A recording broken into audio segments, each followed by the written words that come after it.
Jail अधिकारी फिरोजा खातून ने उम्र कैद काट चुके धर्मेंद्र संग लिए 7 फेरे, पूरे प्रदेश में चर्चा। नमस्कार, आप देखना शुरू कर चुके हैं जेन 24 न्यूज चैनल। आइए आज हम एक ऐसी खबर के बारे में बताते हैं जिसको सुनकर हैरान हो जाएंगे। तो चलिए शुरुआत करते हैं आगे की खबर को। मध्य प्रदेश के छतरपुर जिले के लवकुश नगर से सामने आई एक ऐसी अनोखी प्रेम कहानी इन दिनों पूरे प्रदेश में चर्चा का विषय बनी हुई है। यह कहानी किसी फिल्मी पटकथा जैसी जरूर लगती है, लेकिन हकीकत में घटी इस घटना ने समाज, रिश्तेदारों और इंसानियत को लेकर नई बहस छेड़ दी है। एक तरफ थी फिरोजा खातून, जिनकी पहचान एक सख्त और जिम्मेदार अधिकारी के रूप में हुई थी, और दूसरी तरफ थे धर्मेंद्र सिंह अभिलाष, जो हत्या के मामले में उम्र कैद की सजा काट रहे थे। लेकिन किस्मत ने दोनों की जिंदगी को लेकर ऐसे मोड़ पर ला खड़ा किया जहाँ जेल की सलाखों के बीच शुरू हुई बातचीत आखिरकार 7 फेरों तक पहुंच गई। कहानी की शुरुआत वर्ष 2007 से होती है, जहां एक हत्याकांड के मामले में धर्मेंद्र सिंह को अदालत ने उम्र कैद की सजा सुनाई थी। इसके बाद उनकी दुनिया जेल की ऊंची दीवारों और बंद दरवाजों तक सिमट गई। जिंदगी मानो थम सी गई थी।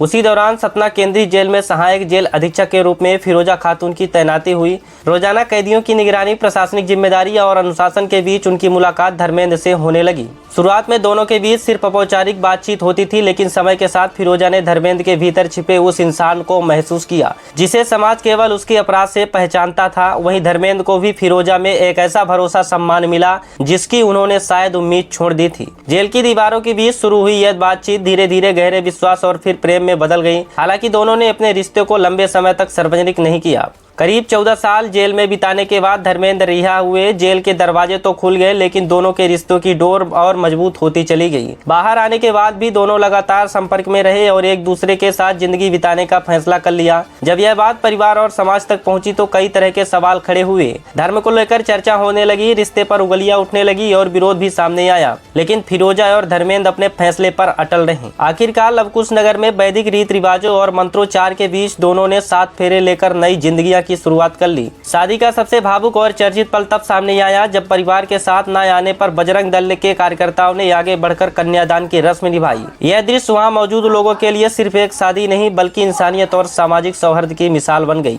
आज यह विवाह पूरे बुंदेलखंड और मध्य प्रदेश में चर्चा का केंद्र बना हुआ है। कोई इसे प्रेम की जीत बता रहा है तो कोई इसे सामाजिक बंधनों को तोड़ने वाला साहसिक कदम मान रहा है। लेकिन इस कहानी ने यह जरूर साबित कर दिया कि अगर रिश्तों में सच्चाई, भरोसा और अपनापन हो तो अतीत की परछाइयां भी भविष्य की रोशनी को नहीं रोक सकती हैं।